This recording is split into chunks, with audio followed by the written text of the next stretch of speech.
You could throw in Nikki Bliss, Nikki Cross, and Alexa Bliss into the mix as well.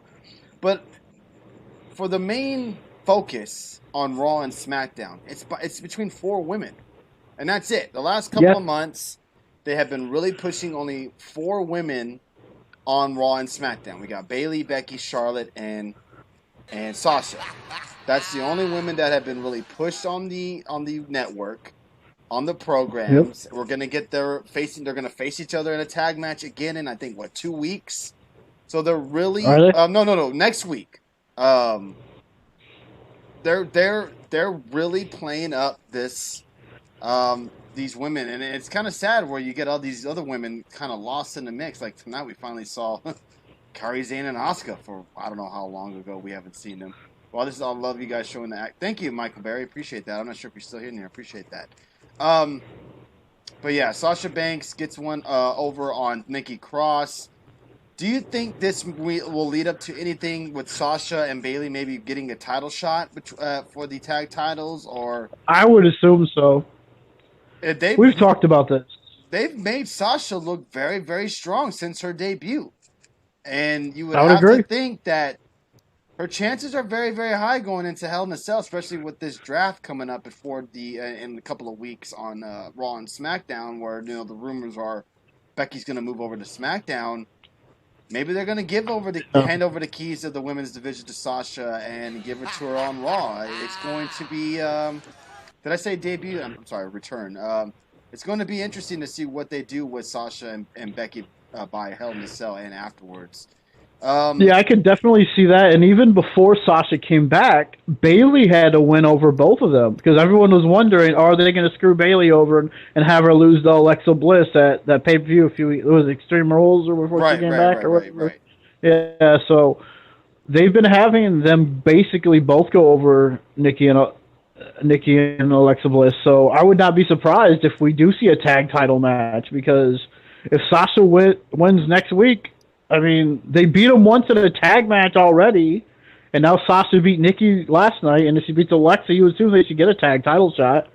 Yeah, you're right. If she wins next week on Raw, there's no way you could deny them a title shot at upcoming Raw or a pay per view. You're absolutely correct on that, Dave. Everyone thinks Sasha runs shit, but it's Bayley, says Bob Ruski. Hey, that's a good point. The silent ones are always the ones that are the masterminds, and she doesn't talk very much. It's all Sasha who runs her mouth. But if you look at it, who's the one that does the heavy lifting and the hard working out there? And it's Bayley, that's for sure. Yeah, oh no, she's the workhorse. Last night, they also announced that Brock Lesnar will be at the season premiere, everyone, of Monday Night Raw next week. He'll make an appearance.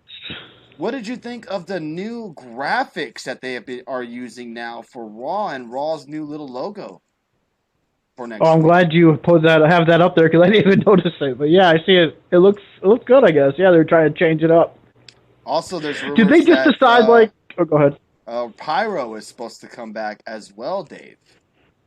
Well, a billion reasons why. They can afford it now, for God's sakes. Yeah, we might as well see some more Pyro. Shit. I bet you SmackDown we will for sure. Pyro, right? Exactly.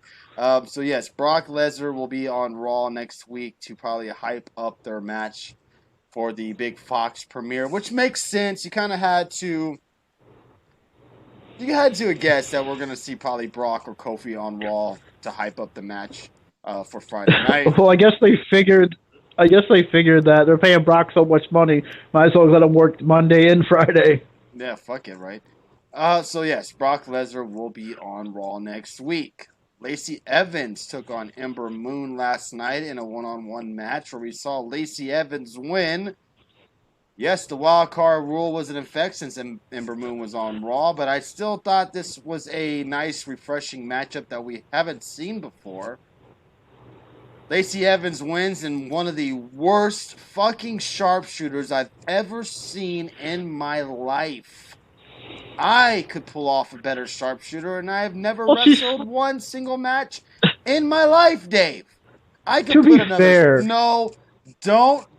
No, don't be fair. To be fair, She looked like she slipped when she was doing it. It looked like she slipped and she lost her balance or something. No. That's what it looked like. It too. looked Yeah, like, dude. you know Her what it foot looked fell. like? A fucking half-ass, lazy-ass sharpshooter. Like, she didn't want to So go like full The Rock? circuit.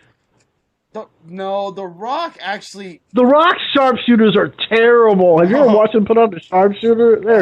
Especially the last time he tried to put one on Cena. That was really terrible. I heard Brock might actually be full-time. That's gonna piss a lot of people off too. If Brock comes back Shepard every week on SmackDown.